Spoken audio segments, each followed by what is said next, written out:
ரீசெண்டாக நாங்கள் திருச்செந்தூர் முருகர் கோயிலுக்கு போயிருந்தோம். அந்த வீடியோ தான் நம்ம பார்க்க போகிறோம். இப்போ வீட்டிலேருந்து கோயம்புத்தூர் பஸ் ஸ்டாண்ட் போயிட்டுருக்கோம். நமக்கு 9:30க்கு பஸ்ஸு ட்ராவல்ஸில் தான் புக் பண்ணியிருக்கோம். ஸோ அதனால் ரெட் டாக்ஸியில் போயிட்டுருக்கோம். திருச்செந்தூர் முருகர் கோயிலுக்கு நாங்கள் சின்ன வயசில் போனதுங்க, எங்கள் அப்பா அம்மா கூடலாம். இப்போது மேரேஜ் ஆனதுக்கப்புறம் ரொம்ப நாளாக போகலான்னா போகவே முடியல. அப்புறம் இந்த டைம் கண்டிப்பாக போயே ஆகணும்னு பிளான் பண்ணி நானும் எங்கள் வீட்டுக்காரரும் கிளம்பிட்டோம். வீட்டிலேருந்து காந்திபுரம் தாங்க போயிட்டுருக்கோம். ஒரு 3/4 மணி நேரம் 1 ஹவர் கிட்ட ஆகும். அதுக்கு தகுந்த மாதிரி நமக்கு 9:30க்கு பஸ்ஸுன்றனால நாங்கள் அதுக்கு தகுந்த மாதிரி பிளான் பண்ணி கிளம்பிட்டோம்.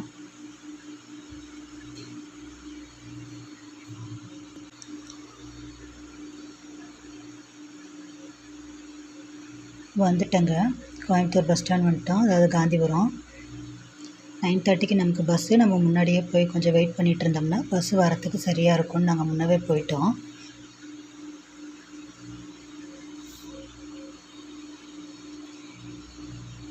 இதாங்க நம்ம புக் பண்ணியிருந்த ட்ராவல்ஸு.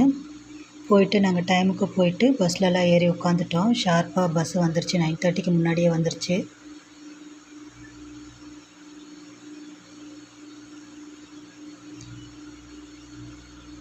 பஸ்ஸும் அதே மாதிரியே கிளம்பிடுச்சுங்க.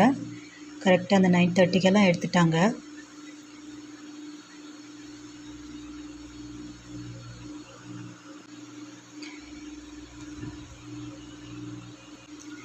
திருச்செந்தூர் பஸ் ஸ்டாண்டில் நம்ம இறங்கிட்டோங்க. ஒரு 5 o'clock கிட்ட இறங்கிட்டோம் விடிய காலம். அங்கேருந்து பஸ் ஸ்டாண்ட்லேருந்து இங்கே பாருங்கள், எல்லாம் கோயிலுக்கு தான் நடந்து போயிட்டுருக்காங்க. அங்கேருந்து ஒரு ஆட்டோ பிடிச்சிக்கிட்டோம். கொஞ்சம் தூரம் தான். ஆட்டோவில் ஏறிட்டால் அங்கே கோயிலுக்கிட்ட கொண்டு போய் விட்டுறாங்க. ஆட்டோவுக்கு 100 ரூபா சார்ஜ் பண்ணிக்கிட்டாங்க. நடந்தும் நிறைய பேர் போகிறாங்க, பக்கம்தான். இருந்தாலும் நம்ம ஆட்டோவில் போயிடலாம் அப்படின்ட்டு நானும் எங்கள் வீட்டுக்காரரும் போயிட்டோம். இந்த கோயில்கிட்ட வந்துட்டோங்க. அங்கே இறங்குனதுமே ரூமுக்கு நிறைய பேர் இங்கே ரூம் இருக்குது அப்படின்னு சொல்லிட்டு கேட்குறாங்க நம்மக்கிட்ட. சரி, கோயிலுக்கு பக்கமாக இருக்கட்டும் அப்படின்னு சொல்லிட்டு நாங்கள் இந்த ரூம் தான் புக் பண்ணியிருந்தோம்.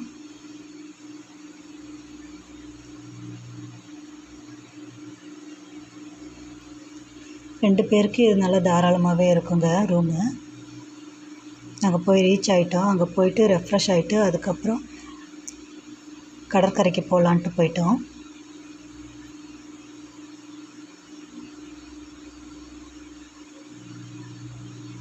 ரூம்லேருந்து கிளம்பி நடந்து போயிட்டுருக்கோங்க. ரூமுக்கும் கோயிலுக்கும் பக்கம்தாங்க. அதனால நாங்கள் ரூம்லேருந்து எல்லாம் ரெடி ஆகிட்டு கோயிலுக்கு போகலான்னு கிளம்பிட்டோம். கொஞ்சம் தூரம் இப்படி போகிற வழியில் 2 பக்கமும் கடைங்கள்லாம் இருக்குது. அதை அப்படியே வேடிக்கை பார்த்துட்டே போயிட்டு இருந்தோங்க. போனது இங்கே ஒரு விநாயகர் கோயில் இருக்குங்க. இங்கே விநாயகருக்கு ஒரு தேங்காய் வாங்கி உடச்சிட்டு சாமி கும்பிட்டு அப்புறம் மறுபடியும் எல்லாம் நடந்து போகிறாங்க. அதே மாதிரியே நாங்களும் பண்ணிவிட்டு திருப்பி நடந்து போகலான்ட்டு போயிட்டுருந்தோம்.